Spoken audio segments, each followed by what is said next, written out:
Good day all. I hope you all are safe and sound. Today again, we have in continuation uh, our special guest, Captain Rohit Kumar, who has been, not only having a credentials of X number of flying hours, which actually has been, termed as amongst one of the ace aviation pilot, but he also has been a trainer for a lot of perhaps maybe a rookie pilots or training a new pilots or new entrants. We welcome you on our show, Captain Rohit. Thank you very much for sparing some time for us, sir. Thank you. Thank you for having me on this show of yours, and I look forward to learning and bringing up certain issues or similarities between both our fields, in flying as well as in sailing. So let's begin the show and let's begin this session with discussion on one of the case studies that you would like to present. Yes, sir, because it's a learning is a stop curve because none of us is a walking encyclopedia. However, whatever best we can pick up to basically kind of have a harmony and from both the fields, from maritime industry and your aviation industry, how we can, have some sort of harmony, not only for our understanding, but also to educate the youngsters who probably would like to come into the industry, be it aviation or maritime industry. So, based on that, Captain Rohit, I had chalked out a video which I had broadcast earlier on my YouTube channel because besides doing a little mentoring and training, I also had been into, uploading the videos on the incident investigation, which is actually from MAIB, that is a Marine Accident Investigation Branch from a maritime industry. So this is about an accident where, lots of things we will talk about as we view the video. So I will begin the video. I'll share the video, then we can talk about it. We'll initially have an introduction, and then we'll have the root cause, what actually happened, and what were the factualities on the at scene. And the third part would be regarding the ways or how it could have been averted, this kind of incident or accident. This is basically collision between two vessels in what we call RV, restricted visibility. I believe you also must be having your set of Yeah. rules, and so do we. But Yes. unfortunately, it was not adhered to, and you know the modus operandi, what how it should have been, had not been also followed. So without wasting much time, I will now share this video where we will talk about these aspects. Okay.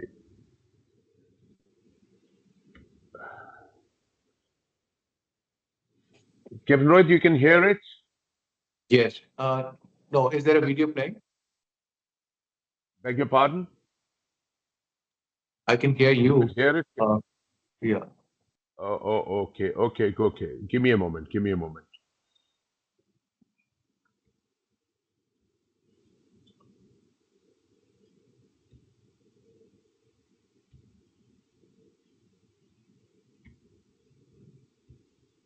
Please tell me if you could hear the video once I start.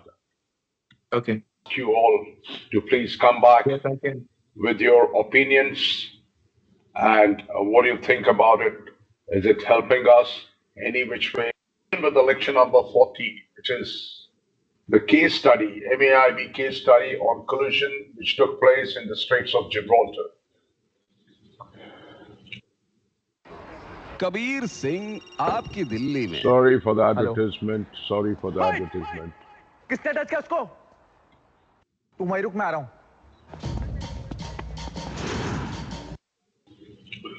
The subject vessels, the two subject vessels were, one was a container vessel, which was eastbound, and the other was the gas carrier, which was westbound. The container vessel, which was eastbound, was ANL Wyong, as you can see on your screen. And the gas tanker, which was westbound, was King Arthur. And this happened in the approaches of Algeciras, that is Spain, on 4th of August 2018. So before we proceed with any further, let's try to look into the environmental status. The external and internal environmental status, the wind velocity was 10 to 15 knots. Current was northeasterly at 2 knots. And the visibility was darkness, dense or thick fog. On the container vessel, the total number of complement was 22. And on gas tanker, the total number of complement were 18. Both vessels were traversing in the restricted visibility as what I mentioned earlier. The container vessel, ENL Wyong, was eastbound, and the gas tanker, the King Arthur, was westbound. So the damages were sustained by. So, Captain Rohit, I'll pause here because this is, of course, as what we say that one vessel was eastbound, other vessel was westbound. And just to apprise you that, Strait of Gibraltar is a very, amongst one of the busiest area where we have a lot of dense traffic.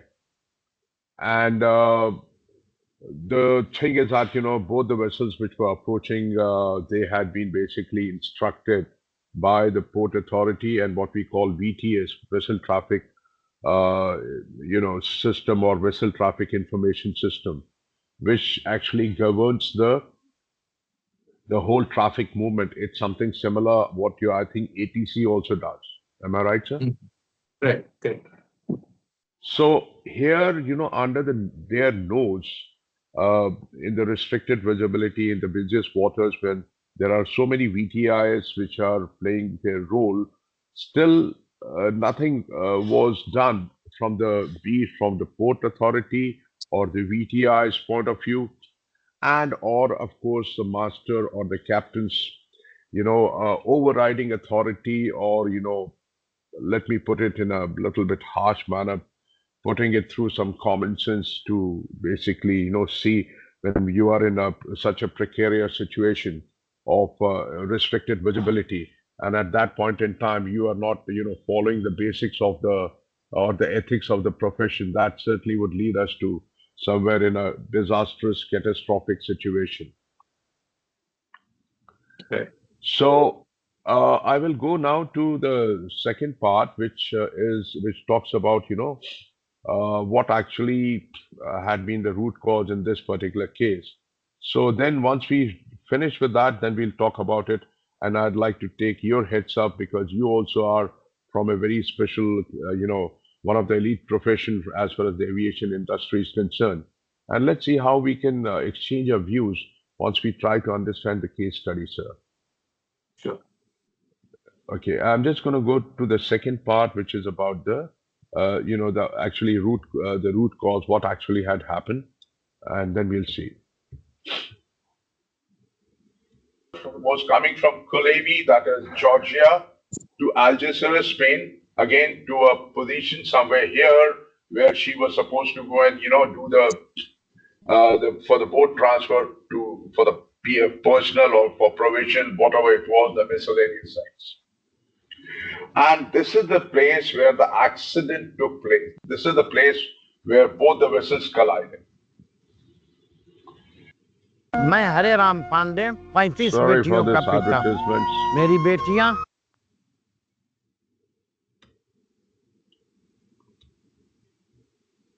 This I will have this. This actually the video has paused, so I'll have to start again. 1 minute.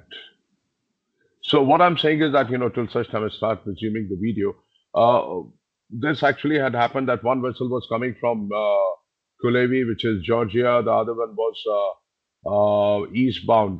So the vessels were east and westbound. But unfortunately, because of one was the governing factor was the restricted visibility. The second was the VTIs. They did not, follow their quorum what they should have. And the other thing is that the dense traffic area, and the pilots, which were also, to boot the blame, they had basically, asked the vessel to come to, few nautical miles south of the Gibraltar Straits, because both of the vessels were supposed to do some operations in the Straits of Gibraltar. So, Mhm.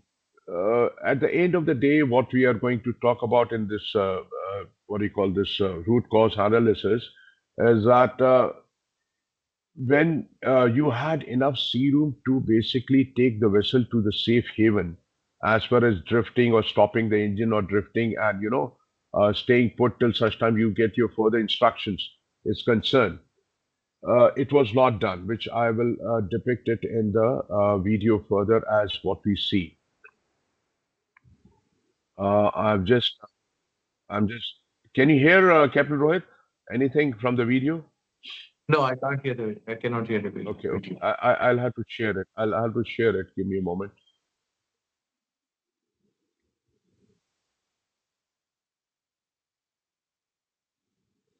Give me a moment.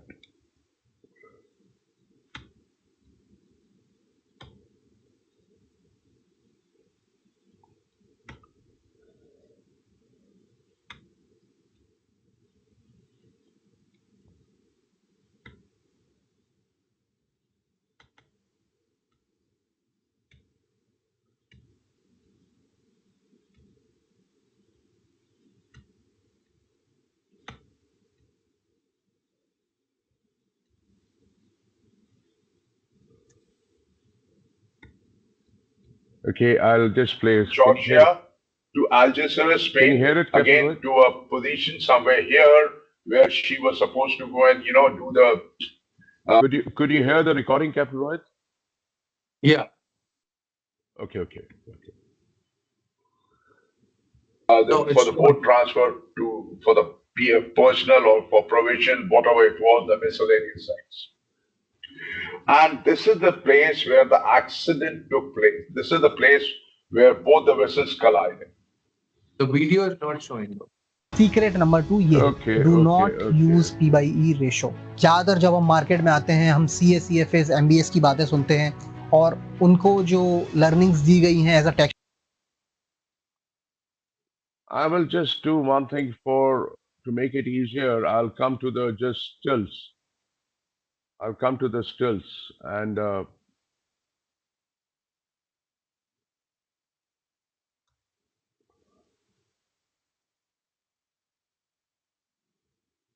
I will just go to make it more convenient on the video,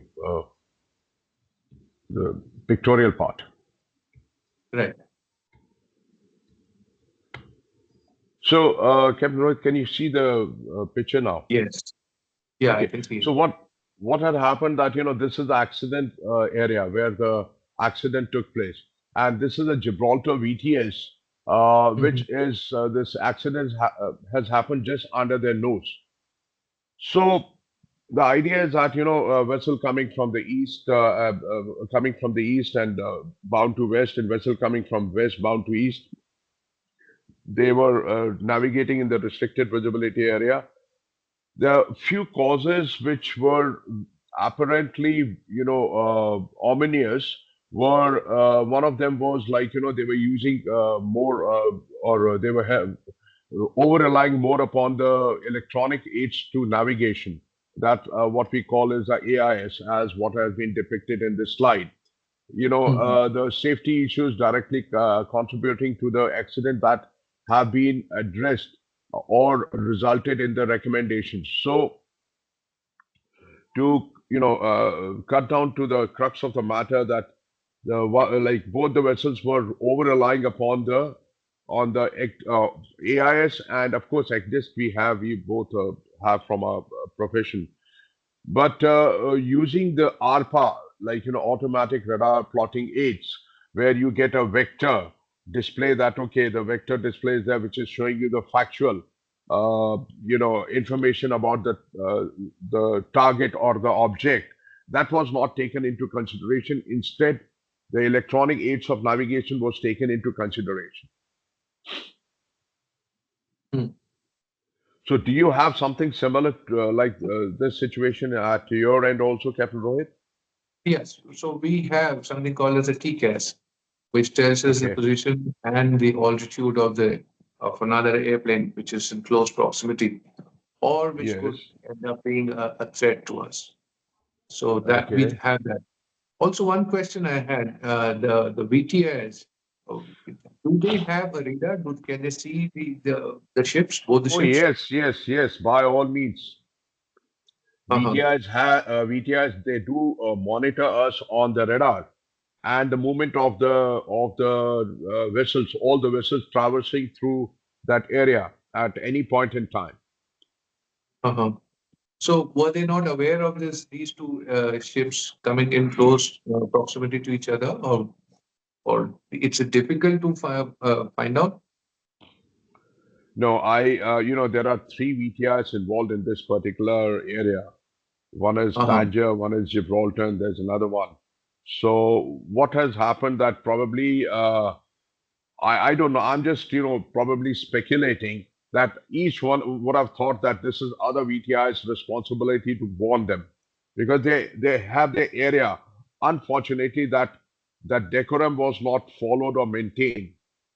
And of course, they, as what you had asked me, they know each and every moment of each and every target where she is going, and they should Good. have, in fact, intervene into this and admonished. But at the same time, there is a fourth party also involved. Three are the VTIs, fourth is the pilot. Correct. So it seems, going through the full report, that the pilot of the port authority like Gibraltar, the VTIs, they did not have any coordination. Right. So, So this, yes, yes, please. so the pilots are aware of the physical location of these ships. Pilots, yes, they have their own portable GPS. They can track the vessel which they are boarding. But pilots are not supposed to. The pilots, basically, from our walk of life, it's a customary thing, and it has now become mandatory that whichever port you go, the local knowledge of the area which is actually uh, being educated to the pilot, or he is well versed with that, he is the one who's supposed to bring your vessel inside the harbor, inside the port. So when we talk about from the pilot's hierarchy point of view, he is not supposed to warn that the vessels in the vicinity. He's just been assigned a vessel that, okay, Mr. Pilot, you go and board that vessel and bring her to the harbor or to the dock, whichever area the vessel has been designated for. But it is not at all not the pilot's responsibility. Of course, he can guide the vessel who what he has been assigned to board the vessel and bring her to the harbor. But ultimately, the responsibility lies with the VTIS. Correct. Okay. And also the two masters of the ships. Yes, two masters of the ship. They are the first person in charge, or they're the people at scene, or the person in charge, or the person at site. They should have taken this. The what do the comedy of error took place that one master had to approach for some stores provision. The other master had to go for the similar kind of some operation in Port of Gibraltar. And the thing is that the vessel which was due westbound had been instructed by the pilot to wait for 3 or 4 hours because there's a delay. Instead of waiting in that area, which is I'll show you in the slide, which is of a very high traffic density area. That is, let me forward the slides.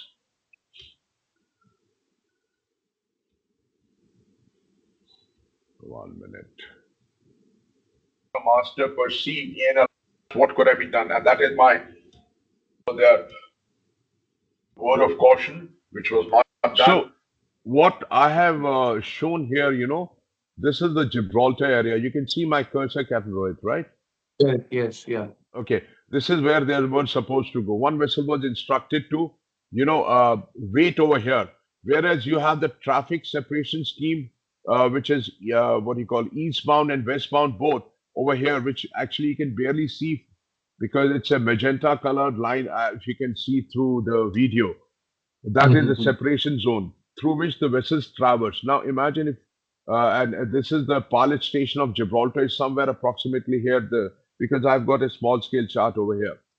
So this vessel had been asked to wait over here because there's a delay in the pilot, and this vessel also had been probably traversing all the way. What I had mentioned, the recourse is that if the westbound vessel had to come and drift here because she's very well in the VHF range of the port authority or port control, and same thing if this vessel also would have done, they would have been clear of the main traffic zone and would have drifted and awaited, and also uh, requested the port control to give them 2 or 3 hours notice so that they can easily traverse from here and come to the respective pilot station, which was not done. And of course, the situational awareness also had not been there from both the vessels' point of view. Mm. So So, when it is so yes, obvious, like for example, is it very difficult to identify this kind of an option for maybe the masters? My question no, is, when you can think of it as easily, is it because of your huge experience, or is it a very difficult thing or a difficult maneuver? What stopped them from doing no, that? no, no. It is not at all. It is definitely not at all a difficult maneuver. All you have to do, if I, put the pointer on the green track, that is the vessel which is bound west, would have taken the vessel over here and drifted into a safe haven. Drifted means you have your main engines at all time ready. You can just give a kick ahead or astern to control the vessel's movement so that you're clear of the other traffic, and there is enough sea room and also there is a lot of depth over here, so nothing to worry Mm. about. And same thing could have been done here, but what I understand that the like the initiative from both the master's point of view, their overriding authority, which I found was not present or devoid of it. You see, I'll tell you what. Uh, this is I'm just making this statement without prejudice, is because today in our profession, the younger master, because they are so much hocus focused on to get their not only the promotions and a lot of other incentives, and a lot of things are involved which I won't talk about here. Plus, to have a good appraisal from a superintendent who's sitting ashore, and all that superintendent who is going to make the appraisal of a master who's on board, that superintendent perhaps does not even have probably 6 months of command experience, whereas this master on board may have 1 to 2 years of command experience. Right. So, so this goes like not only from that point of view to please. So basically, in this particular case, I'm not involving superintendent because he has no role to play. But it becomes the attitude to Mm. not to look ahead mode, or to have a kind of your omni-directional antenna, coming into action and see what could happen if you listen. Like for example, this vessel had been asked to wait here because there's a delay in the pilot. Now, the common sense prevails here. Why should I wait in this busiest area where there is so much of traffic passing? Number one. Number two, it's a restricted visibility you are going through, which is a special condition. All the common sense prevails that should I not go to a area where the traffic is bare minimum and I stop my engines because nothing much can be done, which I don't think needs any additional qualification as far as what I can see. Mm, mm, mm. So obviously the two masters were not ready to take up any responsibility for whatever was happening. They just followed instructions and just sat there. No, it won't be appropriate or right to say that They were not owning to their responsibilities. All I'm saying is that they probably, it's not the courage or guts. It's like they did not have that sort of uh, kind of SOP, standard operating procedure things, and other practical aspects in their mind that, yeah, if I'm supposed to go here and I know that there is a delay here and I know this is the busiest area of the traffic lanes, I have no reason to go there and wait. Instead, I would inform the port authorities, okay, the delay is from your side, fine. I will make the rendezvous at the pilot station at so and so time. I think it was 7 o'clock in the morning. But one, because of the restricted visibility. Number two, there's a delay in the pilot. I would rather prefer to come and drift here within, the proximity of the VHF range. And whenever you're ready, I do give you hereby 2 hours or 3 hours notice. Please ask you to give me 2 to 3 hours notice so that I can easily traverse from this position to here and pick up the pilot. Right. So this this initiative was lacking in their case. so that is one thing. Also, you're talking about the over reliance on instruments. Could you explain that a little bit more in detail so understand? Yes, yes. You see, electronic aids of navigation definitely, as I have been saying over and over again in my lectures and other places as well, that certainly they are boon. Okay, they are boon. They definitely are amongst one of the tools to get your navigation more bit more efficient than with respect to your other aspects. But at the same time, you cannot avoid, you cannot ignore the practical aspects or the practical seamanship. So in this Mhm. particular case, we have, one is the ARPA, that is automatic radar plotting aids, and the other is AIS. Now, ARPA, what it does, it once you lock on the target, and it gives you the actual vector of the target, so you know how she is moving. Whereas the AIS, automatic identification system, which works on electronically, which gives you the electronic movement of the target. I'm not Mhm. saying that they are not, they normally defunct very often, but then there are a lot of errors in the electronic because of maybe because the one is you're getting electronic signal, one is you're getting the factual signal of the vector. In case of any electronic interference or any other frequency interference, that electronic AIS or the electronic movement of the target may get deviated from the actual path, and that is what uh, had happened in this particular case. That the master who did have, because ARPA and all these things are mandatory and they are supposed to be, and they are on all the ships. Normally, we have two ARPAs. One is for 10 centimeter radar, and one is for this thing 3 centimeter radar. But Mhm. this ARPA was not used. Instead, the AIS, automatic and identification system, was used, which was basically electronic signal. Oh, what would be the reason for not using that? I'll tell you why. You have a mode on the radar that Mhm. you want to switch on to AIS data. Now, when you switch on to the AIS data on the radar, any target or object which has been acquired by the AIS will automatically show on your radar. Whereas uh, when you lock in manually with ARPA, you'll have to go to the target, lock in, and then the ARPA will give you the feed.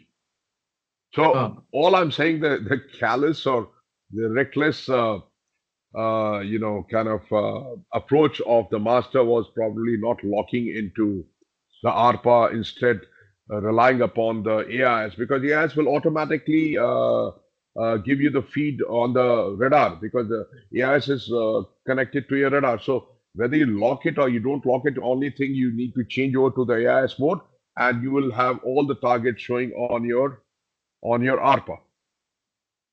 mhm. Whereas no, not on your ARPA, on your radar, I mean. Whereas in case of ARPA, you'll have to lock in manually. Or you can put a guard zone. There's another provision to put a guard zone at 6 miles, 12 miles, or whatever the case may be.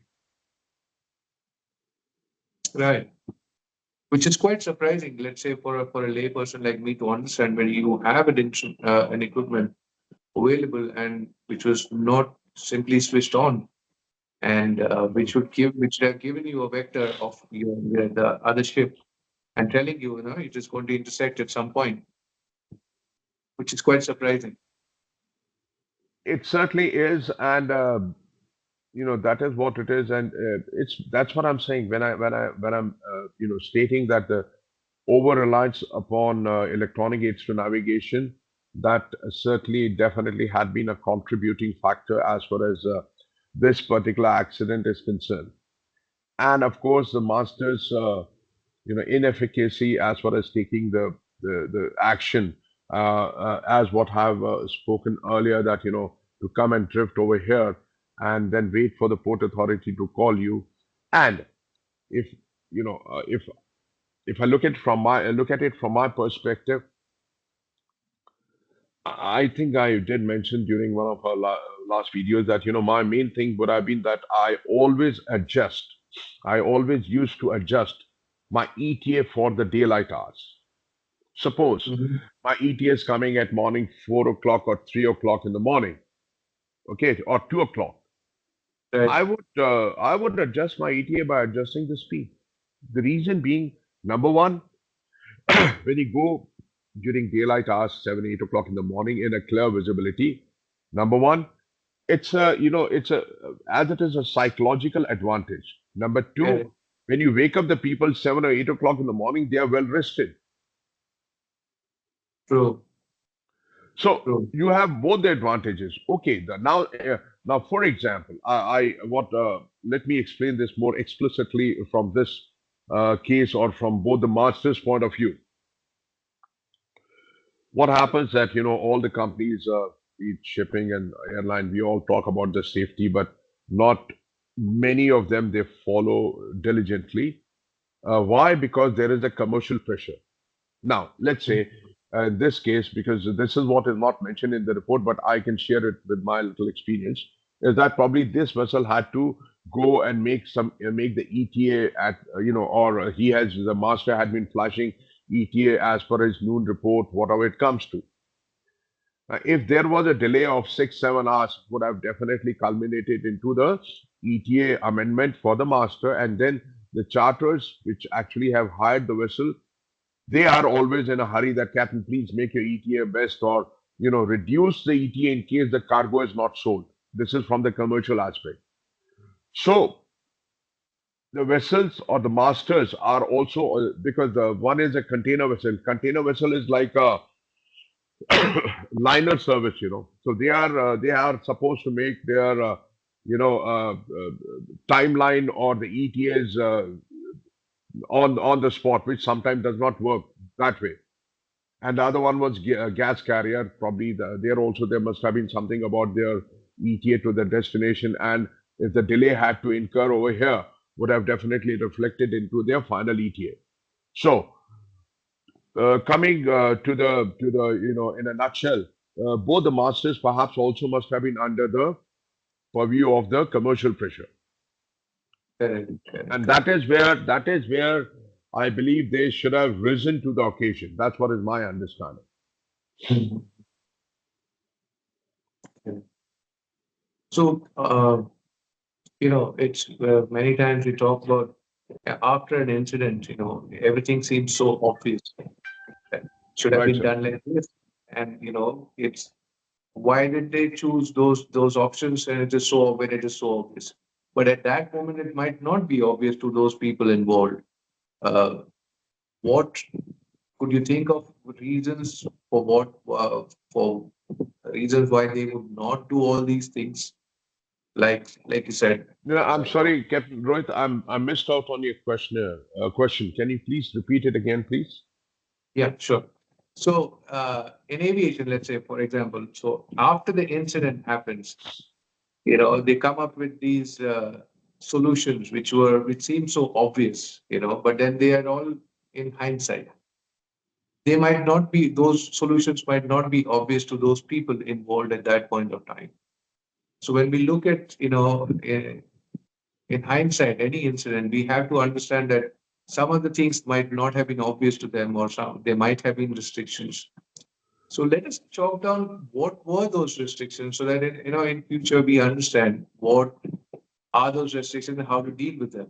In this situation, what could have been the restrictions faced by these people? Like the commercial pressure you said. What else? What are the pressure? What are the restrictions? One is commercial pressure. Second is, you know, probably not having kind of awareness, let's say on the hindsight, as what you said, that what could have been the repercussions of coming into the very busy traffic area and waiting over there. This is something, I would say obnoxiously foolish to talk about that.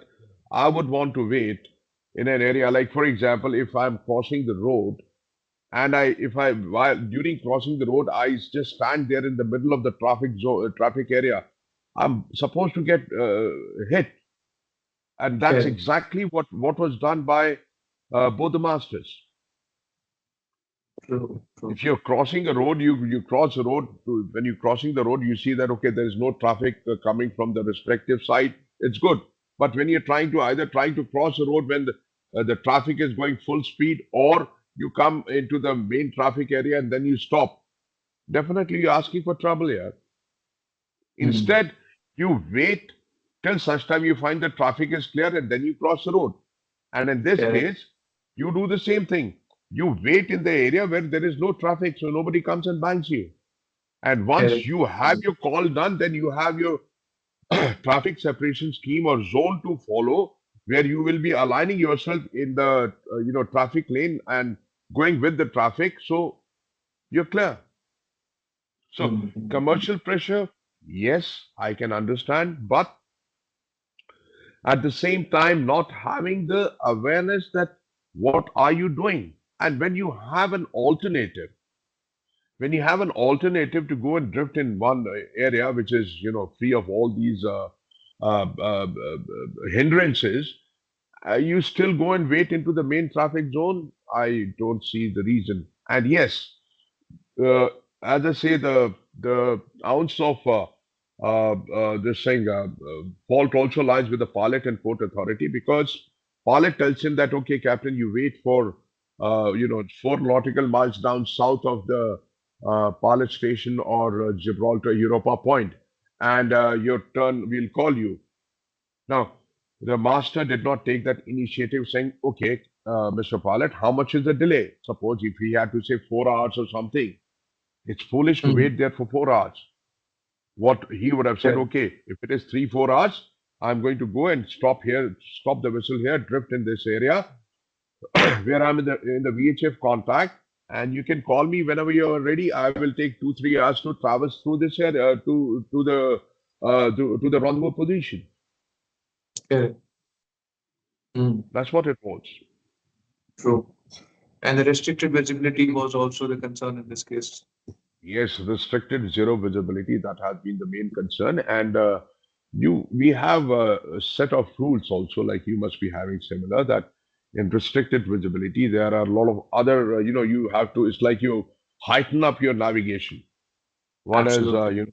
you heighten up you step up your vigilance and navigations and, surveillance. When I say surveillance from point of view of traffic monitoring, etc., which also was not done.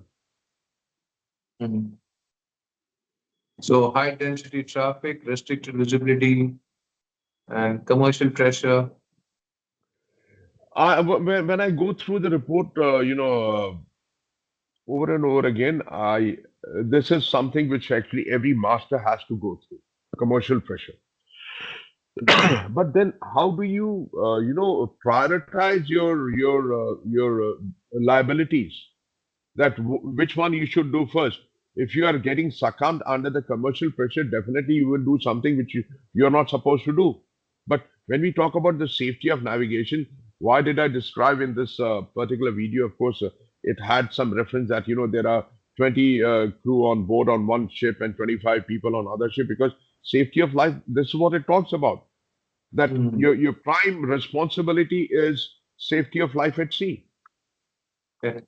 Correct. Now you're jeopardizing everything, safety of life, then comes your environment, and then comes your property damage. Means, in the case of collision, what we had seen in the picture, both the vessels had a big gash. So first thing is the safety of life. When you have people on board, you are supposed to make sure that their safety is a paramount, or the prime thing you must never overlook. Number two is the environment, because once you collide, there may be there is a possibility that you may have a spillage of oil, because after all we use the fuel, fossil fuel. True. And then third comes the damage to the property, that is the vessel, and whatever object is involved in the incident. So are the crew penalized in this kind of a situation?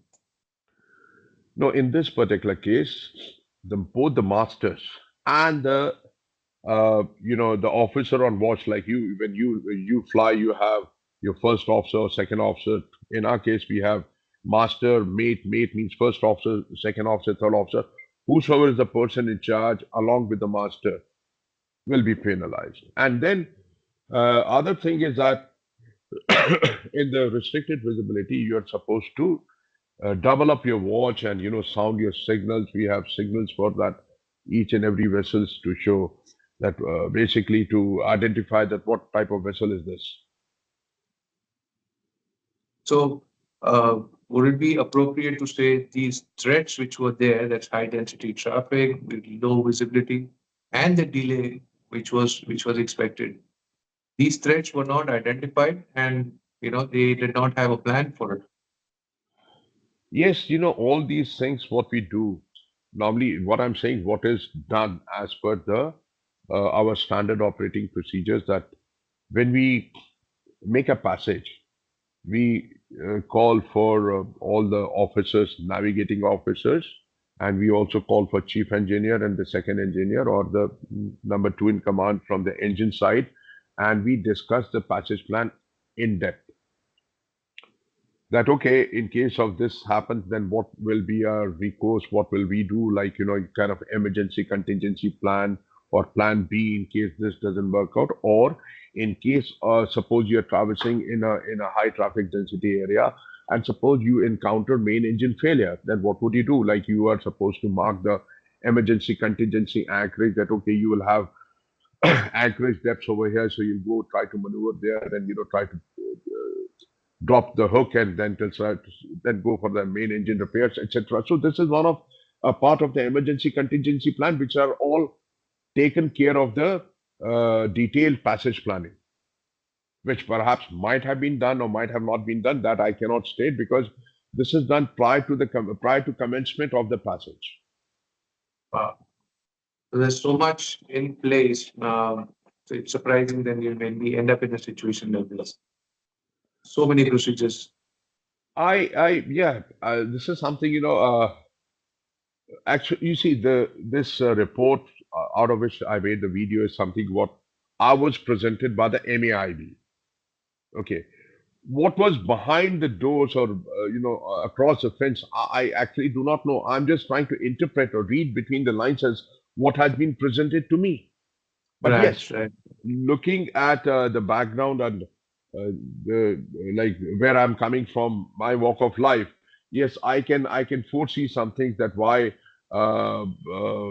this accident took place. One is, of course, which I mentioned, the indecisiveness of the master to take a call on their own. Basically, uh, to be very honest and straightforward, probably they are scared here. In case I go and drift here, there'll be delay. There'll be a fuel consumption.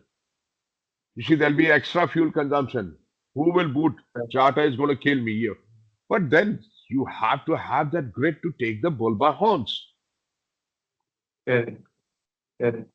If you are, you just go walk the talk and all that. And in this case, suppose master in this particular case, suppose the master had been instructed by the charter that, okay, please be careful of fuel consumption, this, which most of the charters, they do it because, a bigger ship, they burn something like 100 odd tons fuel per day, yeah? That is Mm. VLCC. Smaller ship, they burn 30 to 40 tons of fuel per day. So per ton fuel cost must have been eight, 900 or $1,000 per ton. So you can say Correct. how much money you're spending per day. So obviously it does matter, but not at behest of the safety of life or safety of the vessel and other Yes. aspects. So True. in this particular case, when this, suppose I'm just, assuming if this had been the case and when MAIB or investigators must have come and asked that, okay, why did you not go there or something? And if this, at this time, the master had to say, no, no, no, I was very much succumbed under the commercial pressure obligation. It's like it's like, digging your own grave. People will laugh at you.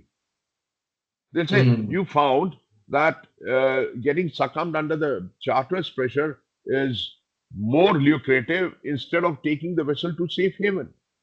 And that too also in restricted visibility, etc. Nobody will take, be by your side, or nobody will have, there'll be no takers on this.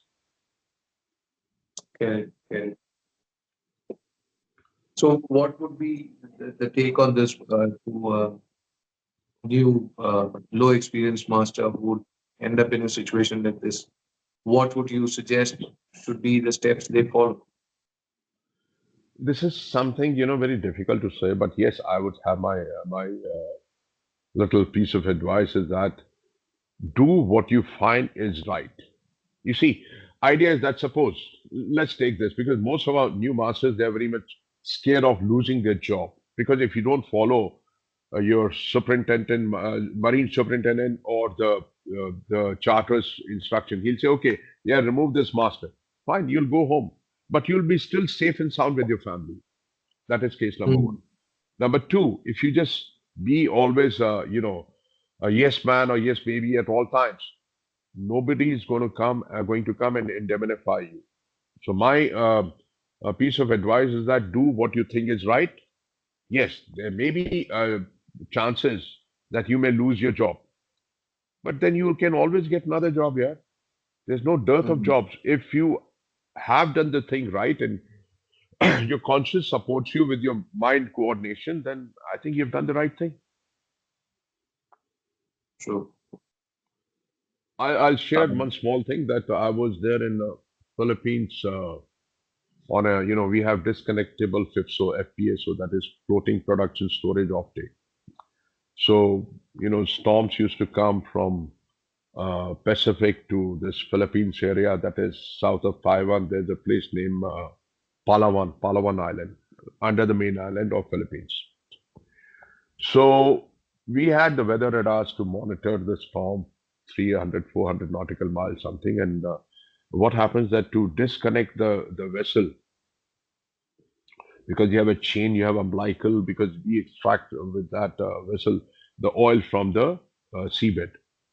So to disconnect, each maneuver takes around 7, 8 hours. And it becomes more difficult to disconnect when you are in a stormy area, because storm was 300 nautical miles. Normal guidelines are to maintain at least 300 nautical miles distance away from the storm. But here she was coming, and this vessel is stopped because you have everything connected to the seabed. It came to 250 nautical miles, 200 some, coming closer. Then I told the charters, we used to have video, call. So I said, okay, come what may, I have to disconnect. Otherwise, I'll be, running short of time. So I had to take a call. Okay, fine. And I took the vessel to safe haven, and everything I did what I thought was right. I had a crew of 150 people, because on these vessels you have 150 people. And to be honest, when I used to go to the smoke room to have my smoko, people used to ask me, Captain, so what should we do? Because I had taken the vessel off that grave area, and I had shifted the vessel to a place of safe haven. But to come there back and hook up, I was waiting for storm to pass through. But the charters were more interested in getting her hooked in that stormy weather area, where I said, no, I'm sorry, I can't do that because I cannot kill myself and another 150 people on my wrong decision. And finally, that's okay. Was Everything was back to normal. The storm calmed down, no effect, nothing. I took the vessel again and hooked her. And then they told me, Captain, thank you very much for your service. Sorry. I said, okay, thank you very much. And that's it.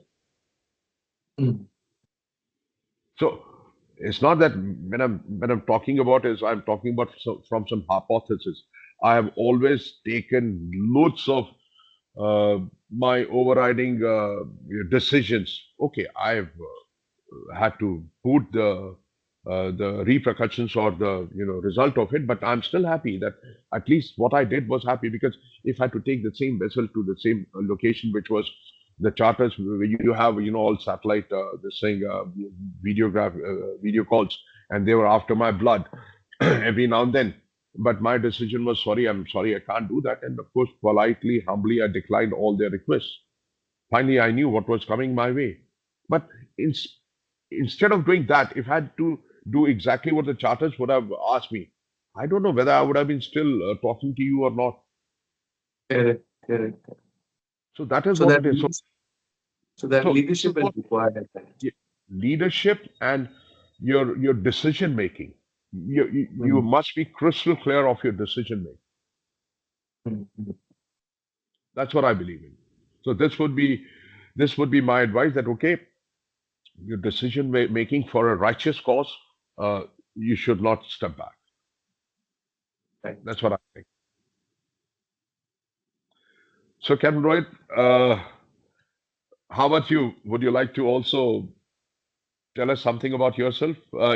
Some incident from your point of view? Or Yes. should we go for the next episode where we will talk about? But I would request you to give us a little nutshell so viewers will follow us up with this. Furthermore, before interjecting you, anything else you would like to lay a question on me, sir, on the subject matter? Then before we switch over to yours. On the present case study that you brought up, I think yes. One was situational awareness of the high traffic zone that they were in. The commercial pressure that they probably were going through, and the restricted visibility, which was the main factor in this. And that should have been dealt with very effectively. So that's the main learning of this. Probably the decision-making capability, or go through all the restrictions and override the restrictions and make your decisions clear and crystal clear, is what I understand from the study. And also Right, sir. some over-reliance on certain kind of instruments. And I don't know, the inability to not switch on certain instruments which you already have as a tool available to you, No, which no, were not used. you don't have to switch on. No. It's not in our Yeah. ARPA. You don't have to switch on. It's like you have a mode. You want to switch over to the AIS targets, Okay. or you want to go for the manual. So ARPA is working. The It's radar is more. working because It's just ARPA is more than superimposed on the radar. So you just need a click of your button. That's it. so it does not effectively use the instrument. Exactly. Radar available. Yeah. So in my what I wanted to bring up was a similar situation, not in that sense, but as in restricted visibility. One, over reliance on a particular instrument which failed. Right.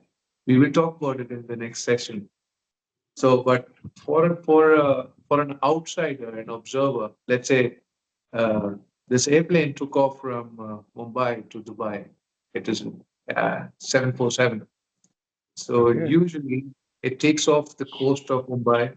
And if you were one of those visitors on a evening on the 1st of January 1978 at Juhu Beach, the famous Juhu Beach of Mumbai.